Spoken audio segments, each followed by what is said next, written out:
A country that wanted to snatch Jammu and Kashmir from India has plunged into a deep economic crisis. The Pakistani rupee has fallen to an all-time low, medicine stocks are at the verge of getting exhausted, prices of wheat have skyrocketed and cash reservoirs stand depleted. Even petrol and diesel are about to dry up. Pakistan is paying a heavy price for breeding terror in its backyard and is staring at bankruptcy as the international community too has dragged its feet. For the past 3 decades, the neighboring country has been fighting a proxy war with India by sending terrorists into Jammu and Kashmir. Rather than building Pakistan, its rulers have been daydreaming about annexing Kashmir. They tried taking Kashmir by fighting conventional wars, but the Pakistan army couldn't match the skills and expertise of the Indian army and was defeated. In 1990, Pakistan launched a proxy war in Jammu and Kashmir by sending terrorists and arms and ammunition into the Himalayan region. Soon after the armed insurgency broke out in Jammu and Kashmir, terrorists carried out target killings of the members of Kashmiri Pandit community, forcing them to leave everything behind and flee from the valley. Pakistani stooges, hired by the terror bosses sitting across the line of control, organized protests and shutdowns to create uncertainty and chaos in Kashmir. They sold an illusion called Azadi. Terrorists sponsored by Pakistan resorted to bloodshed and large-scale violence to achieve the goal they were trained for. But they failed as the security forces either neutralized them or sent them packing. From 1990 to 2019, Pakistan used all its resources to bleed Jammu and Kashmir and annex Kashmir. It spent millions on building terror infrastructure and training the terrorists in Pakistan-occupied Kashmir (POK).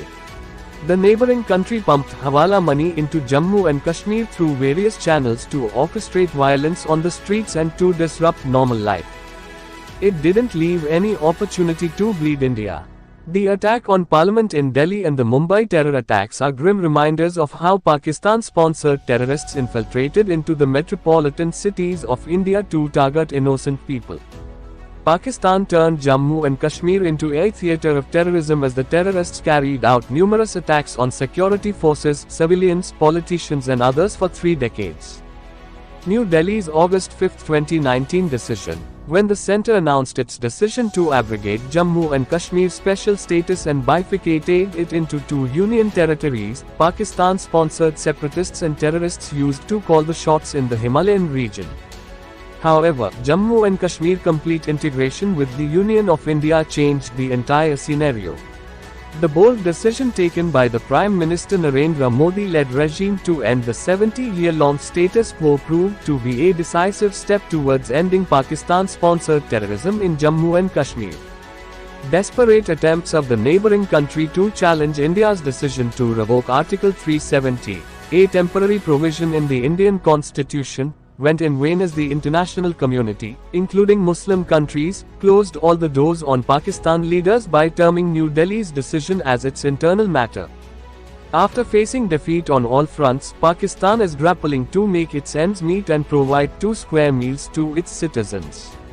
The country of 23 crore people is now paying for the crimes committed by its leaders and the deep state. It's an open secret that successive Pakistan regimes always used terrorism as an instrument of their state policy.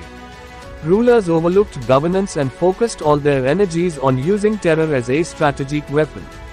A small part of Kashmir under the occupation of Pakistan since 1947 is a glaring instance of the colonial mindset of Islamabad. Its population has remained deprived of the basic amenities and no development has taken place in the region. Pakistan turned POK into a breeding ground for terrorists as maximum of the terror training camps are located there. After Jammu and Kashmir complete merger with the Union of India in 2019, voices in POK, Gilgit and Balochistan to seek freedom from Islamabad have become louder. During the past few years, all the 3 regions have witnessed many protests against the tyrannical rule of Islamabad with people openly saying that they will be better off with India. Jammu and Kashmir witnessing an unprecedented development is an endorsement of the fact that the Himalayan region is an integral part of India and it's not a colony like POK, Gilgit and Balochistan. The people of Jammu and Kashmir have been watching the developments in Pakistan keenly. They are seeing the country, which sold them the dreams of Azadi, crumbling.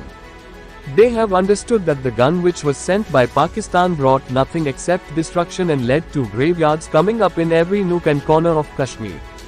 People of Jammu and Kashmir have turned their backs towards terrorism and the agenda of separatism.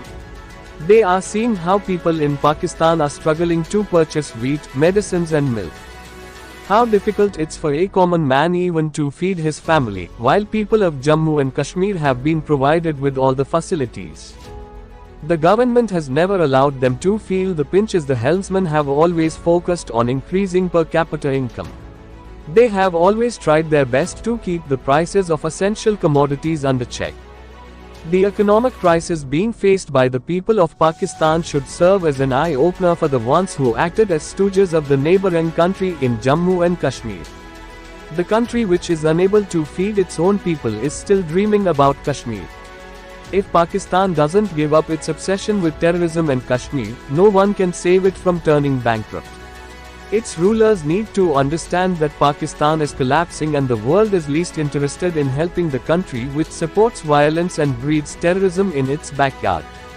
Pakistan is paying a heavy price for its misadventures, and if it fails to rectify the mistakes that have been committed in the past, the country can end up in a big mess from where no one would be able to pull it out. Thanks for watching. Like, share, and subscribe.